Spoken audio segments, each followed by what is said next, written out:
Welcome back, everyone, to the Real Estate Investment Hub podcast. Today, we are joined by Lev Makievsky, who is a realtor out in Tulum. He also is the owner of the Elements Group.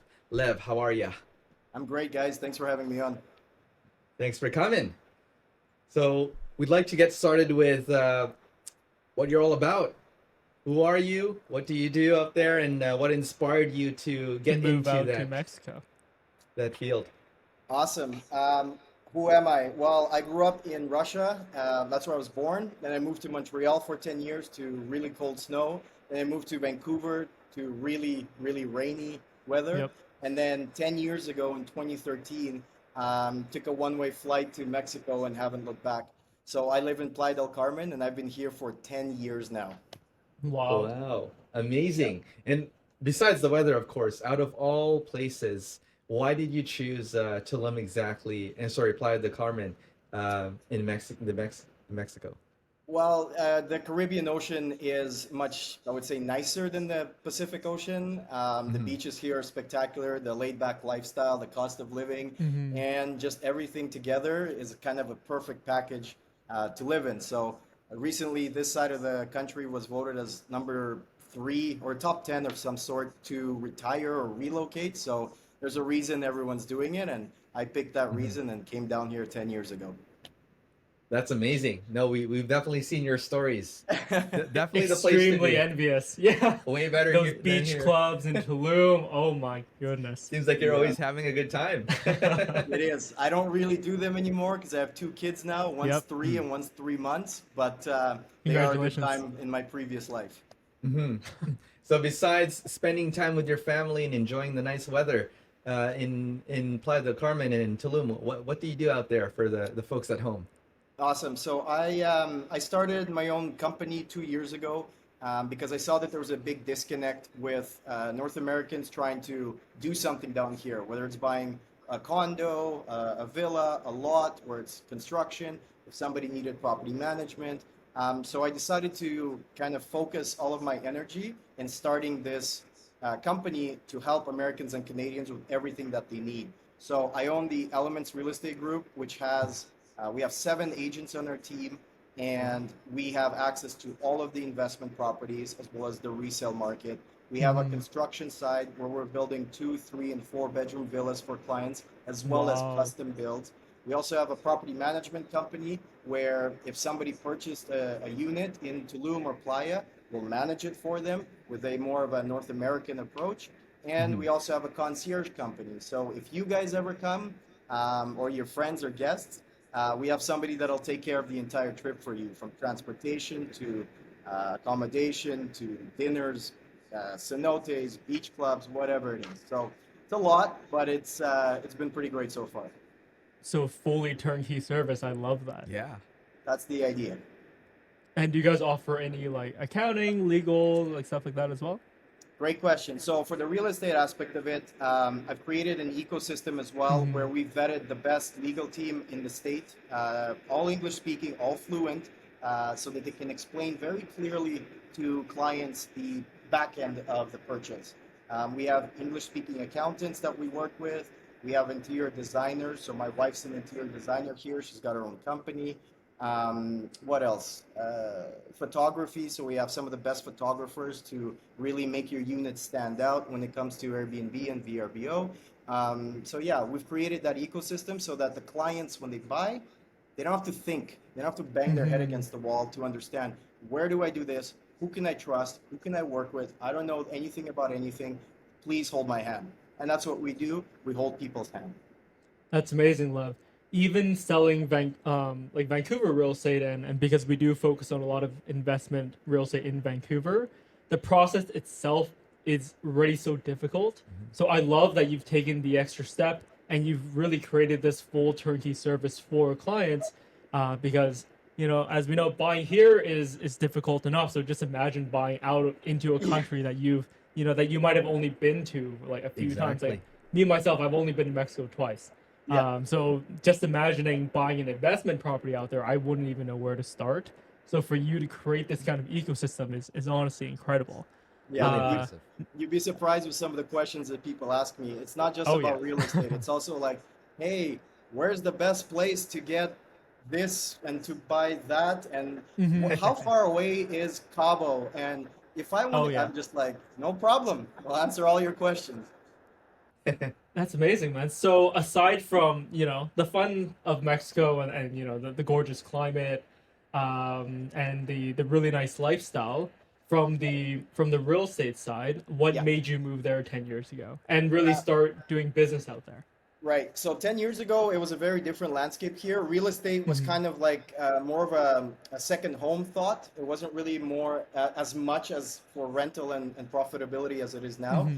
And especially when the pandemic hit, that's when the boom happened, um, astronomical boom. So the pandemic really showed people that they could work remote and that life here is a lot more affordable than in North America.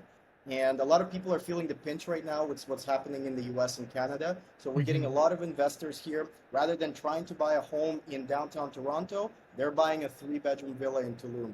Rather than buying, trying to save up for their first house, they're buying something down here for rental and appreciation purposes. Mhm. The government really saw that there was a big opportunity here, and they've invested billions of dollars in infrastructure. Some of that Hmm. infrastructure includes the Tulum International Airport. The airport opened last or 2 months ago in December, and international flights are starting in March. It's a Wow. huge game changer. Airports transform cities, as you guys know. So it's really going to be a disruptor for the next 10 years. On top of that, the Mexican government also started a train system. Right Mhm. now, it's only in one corner, which is ours. Then it's going to be the Central and then the Pacific. So all of Mexico is going to be connected via train. And then there's the Formula One racetrack. So Hmm. all of Yes. these things are happening right now with the vision of the next 10, 20 years of going like this, which is great. Wow. It's like a rocket ship. So what you're saying basically now is the time to get in before Hmm. everything is built and established, even No, more you should definitely established. wait 5 to 10 years. Don't Oh invest yeah. now. Yeah. Why take the risk, right? Yeah, yeah. No, there's a lot of misconceptions about Mexico, right? Hmm. Whenever somebody thinks about investing in Mexico, they'll hear from 15 different people. Don't Yep. do it, the cartel. Don't do it, you don't own your property. Don't do it, the government could come take it. Don't do it, there's hurricanes. There's a lot of noise around what actually happens. And I've done 100+ transactions last year with my team. Amazing. Wow. Um, the reason we've been able to do this is because we actually showed clients what the reality is, not what the news or what Netflix shows. It's very different than what it was in 1982 Of versus course. 2024. Everything is very streamlined now. There's logistics, there's legal involved. It's a lot more safe and secure than what most people thought or heard from somebody else. No, that's very good to hear. Chris and I were actually looking in that market. Was it a year? It's been a year now. Yeah, a It's year great to ago. hear that the projects with infrastructure have made significant progress, right? I Like the think at Maya that the train Maya and the train. Tulum airport. We were looking into these things last year as well. So it honestly does give me a significant amount of confidence Mhm. that basically what the Mexican government set out last year in terms of timeline, they actually were able to hit, Mhm. which is something that doesn't happen in Canada at all because of all our red tape and All the everything red else. tape. So I'm really, really happy to hear that. It, Yeah, it yeah, seems like the it's government. been really nice to see. And then on top of all the government spending, there's also a lot of corporate spending coming here. So big brands Hmm. are opening up in Tulum. We just had Secrets All Inclusive open up. It's the biggest all inclusive they have with the most Wow. amount of pools, and it's not even on the beach. Um, Robert De Niro's opening up a Nobu. The SLS is going to have towers in there, Damn. 500 towers. Nikki Beach is opening up here too. So Faena Residences just launched literally a week ago. So there's a lot of big money coming, and the idea Hmm. behind Tulum is very different from Playa, Cancun. It's very different from Cabo and Vallarta. Tulum is going to be kind of the luxury Bali of the Americas, and that's everyone's seeing it, and people Mm. that are jumping on board, they're going to see some significant returns and some significant lift on their properties. Yeah, I can definitely see that as well because just from the outside, it definitely seems like Tulum is one of those markets where it's very foreigner heavy. very, very like American heavy. A lot of people coming from LA, kind of Yeah. that like Burning Man crowd. People going, Mhm. Yeah. like the spirituality, like that kind of crowd is moving into Tulum, and they bring their money with them. Yeah. So I really like that that you have this crowd. Now, Lev, kind of the exciting stuff aside, you did mention that it is a misconception that a lot of people think that you don't own your property in Tulum. Do you mind expanding on that a little bit? Of course. So it's actually all throughout Mexico.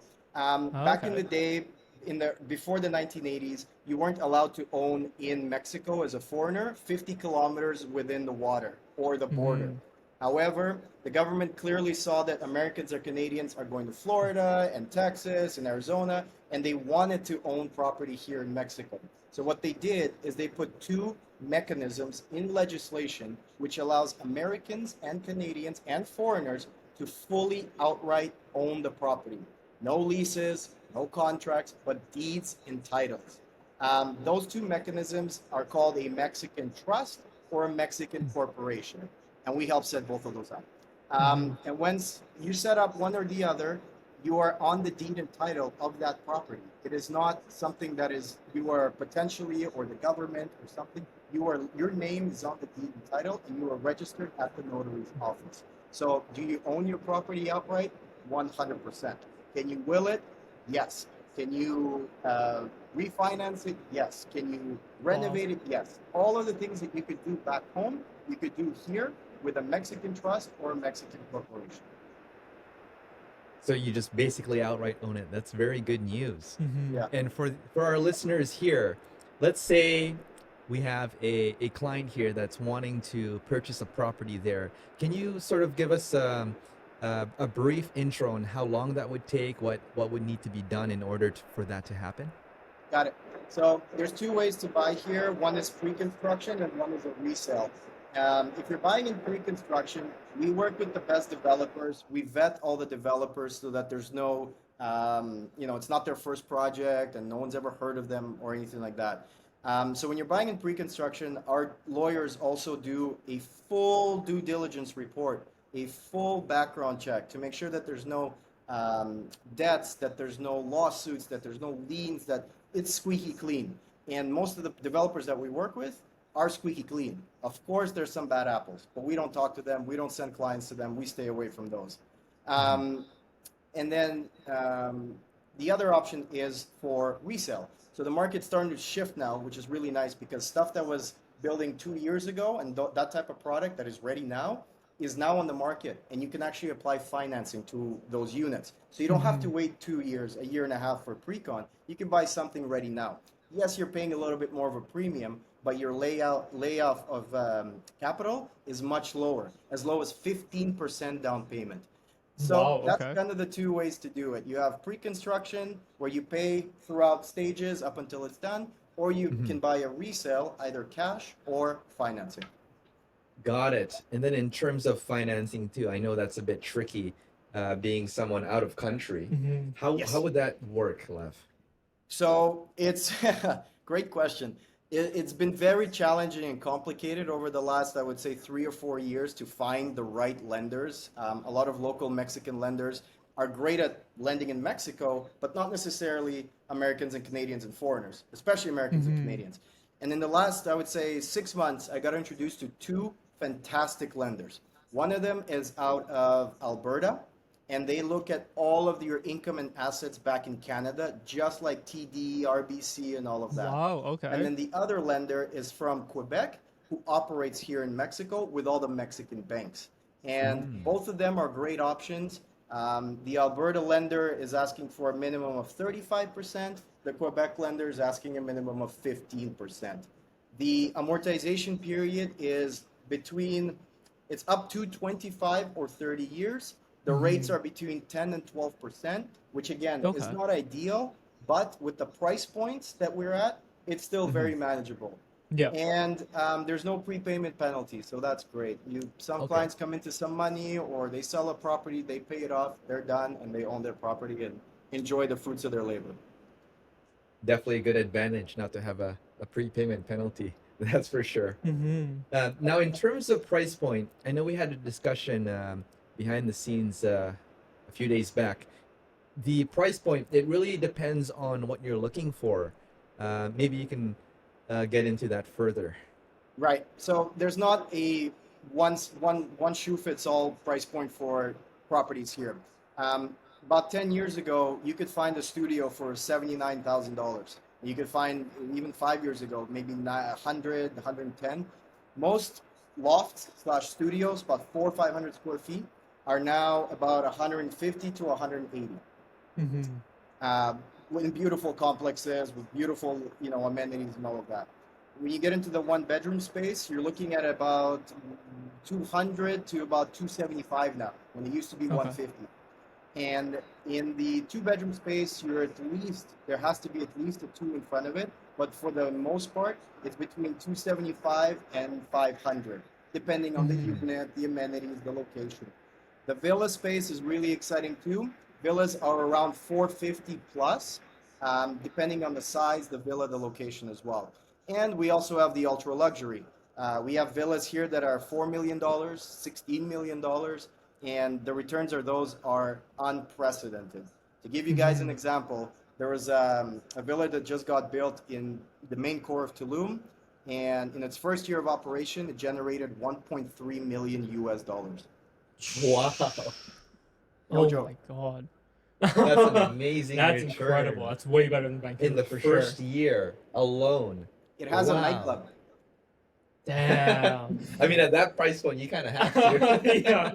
Imagine having a club inside your house. Imagine. That's amazing. So I guess like you live in one of those then, right? Yeah. And then when it comes to product too, there's obviously product that rents really well, and there's product that rents a little bit less well. So there's two types of products here. You have the Airbnb product, and you have the long-term rental product. When you're buying an Airbnb product, there's a few things that you must check. Number one is amenities. Number two is location. Number three is architectural design. Number four is the uniqueness of the actual unit. So is it a penthouse with a private pool? Is it a garden unit? Is it a villa? When you're buying something mid-floor, it doesn't typically rent as much because it's not as exciting as a penthouse, for example. And number five, which is super important, is interior design. Shout out to my wife. But interior design is key here. If your unit looks like Tulum, it'll get rented very well. If your unit has an orange rug and a green couch, it's gonna have some trouble. So it needs to really have that unique factor and have that the vibe of Tulum for it to do well. Correct. Well, with that being said, Lev, do you have any projects right now that do check all those criteria? I do. The projects that I have are usually in the best areas, and they start at, for example, I'll give you one. They have a cenote on site. I don't know if you guys know what a cenote is. Yeah. Okay. So they have a cenote on site. They're fully sold out of phase one, and they only have a few units remaining in phase two. 2 bedrooms and 3 bedrooms, starting at 400,000. What I've seen from this complex in the last 12 months, again, first year of operation, 2 bedrooms generate between 45 and 60,000 US dollars gross. Wow. Okay. So amazing. even with like 10-12% interest rates, that's so incredibly good. Your mortgage is covered, and you actually Cash come flow. out on top after the mortgage, which is rare. So your property pays for itself, and you make money on top. It's a no-brainer. And the clients that have purchased in there from previously, they call me and they say, we want to buy more in Tulum and stuff like this. So that's one of them. Then there's another one that's where our friend Howard purchased in. It's a complex of villas. And something that this complex has among all the other amenities is they have transportation included. What does that mean? Oh. 3 Suburbans right now, gonna be 9 Suburbans in total. And the owners and guests get drop off and pick up at the Tulum International Airport included. They get dropped off and picked up at the beach club. They get dropped off and picked up at the cenote that they have, and also the Laguna.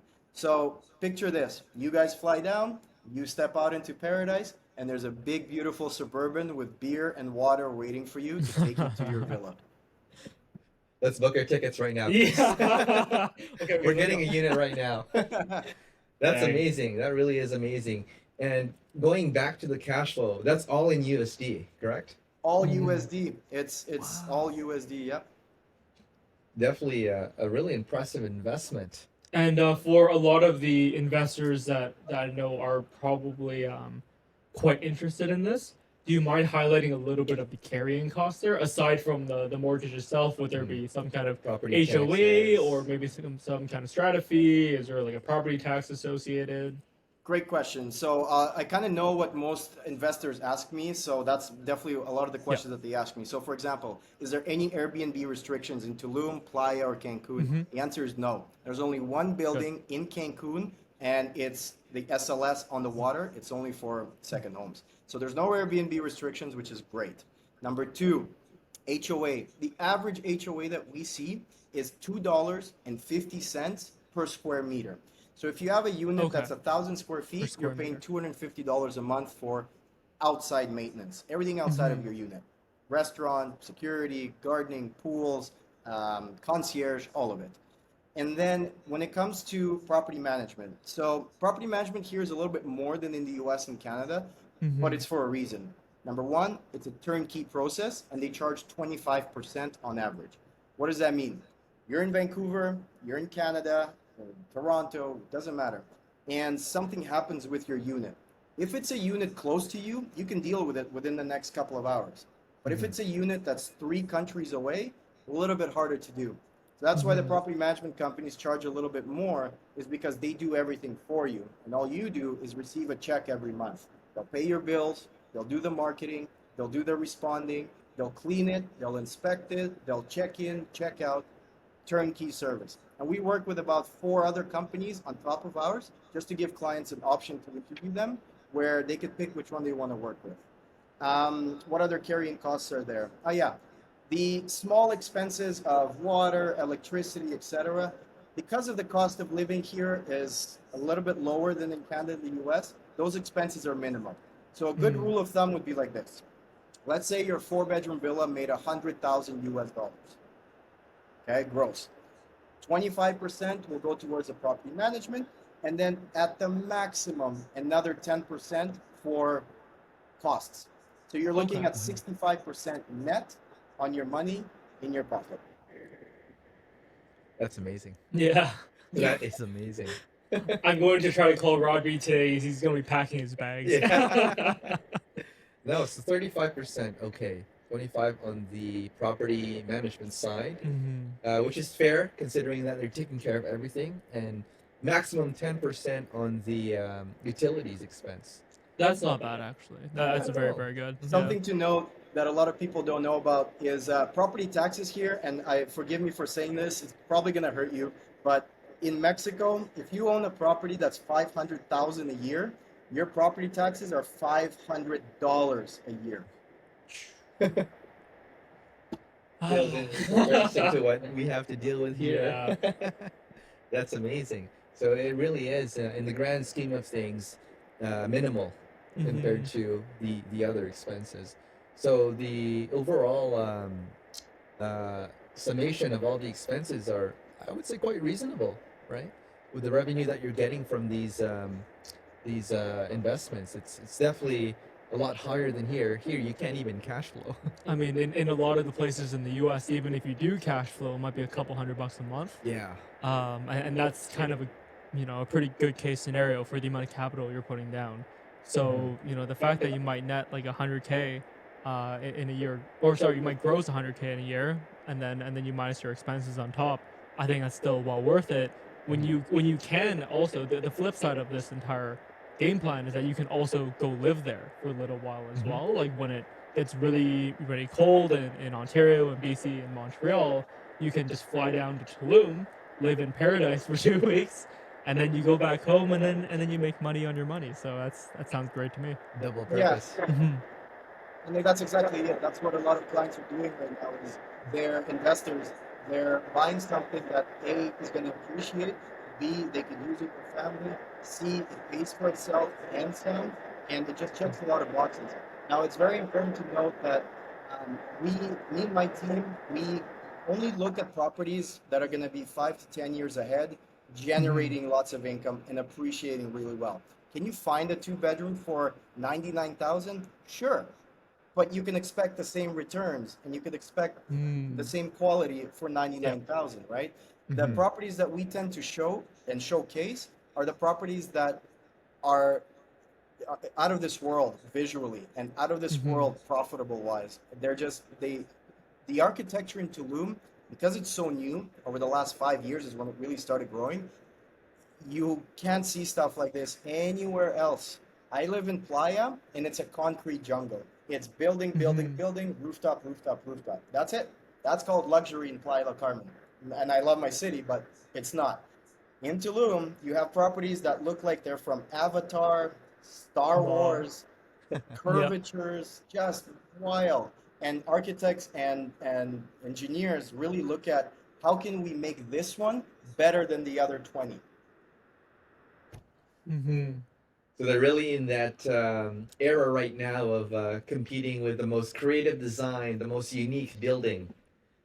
Timeless. Well, that on top of everything else, it seems like it's a very good time to invest in those areas. I mean, when when a place is growing is really when you need to be putting your money in. Exactly. Yeah. We always have a saying between Chris and I where you want to follow where the money flows.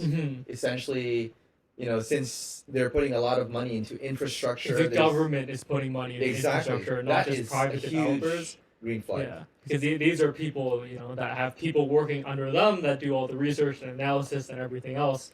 So the way that I'm thinking about it is, if I'm just a small time investor, and I am, who am I to not follow where the money flows? And Exactly. I couldn't agree more with you guys. That's 100% accurate. The amount of money that's being poured into Tulum right now, we haven't seen this in Playa del Carmen or in other places, but the amount of money that's being poured into Tulum right now, with the music festivals that are happening here, the art scene, the yoga scene, the beaches were just nominated as, I think, top beaches in the Americas or something along those lines. It just checks a lot of boxes. And for me personally, just so you guys know, this morning I signed on a lot. So I bought a lot in Tulum where I'm going to build a villa on. And I also have another project that I've invested in too. So I'm heavily invested. Most of my team members are heavily invested. And looking back in 10 years, I guarantee you that I won't be disappointed with my investment. I'm willing to put my life on it because where it's headed and where I've seen it compared to 10 years ago when it was a dirt road, it's quite stunning and it's quite impressive. And it's only getting better, it seems like. Nah, it's getting worse. Don't invest here. Save the opportunities for you, right? Yeah. And the good thing is, clients have a point of contact through you guys, through me and my team, where it's an easy, streamlined process. It's not complicated. We've kind of eliminated all the headaches so that it's just like, that's the unit I want. How do I buy it? What's the next steps? We really make it easy for this to be a feasible opportunity for the folks over here in Vancouver. Definitely. And our clients in other places as well. And now, kind of transitioning over to something being easy, we have created a program with Lev where clients can learn more about our projects in Tulum, in Playa as well. So to do that, all you need to go to is westbridgecap.ca/Tulum. Our team will reach out to you, and then we'll connect you with Lev, and we can get you a slice of paradise. There you go. You heard it here, folks. Love it, guys. Thank you. That was awesome. It was my first official Zoom podcast, so I feel honored and humbled, and I can't say thank you enough. So I really appreciate it. Hey, it's our pleasure, man. You were a fantastic guest for us, and you're our first international guest as well. So thank you so much for joining us. Cherries were popped on both ones. This will be the first of many for sure, Lev. We're looking forward to having you on. Love to come on anytime. I really appreciate it. And we would definitely like to come down to Tulum and meet you in person as well. Definitely should. Share with our followers some of the fantastic opportunities and architecture out there as well. 100%. 100%. Absolutely. Thank you so much again, Lev. Thank you for everyone else for listening. That wraps up our episode, our intro episode to Tulum with Mr. Lev. Thank you again. Thank you so much. All the best, guys. Stay warm up there. Talk soon. Bye-bye. We'll try our best. Take care. See you, man. See ya.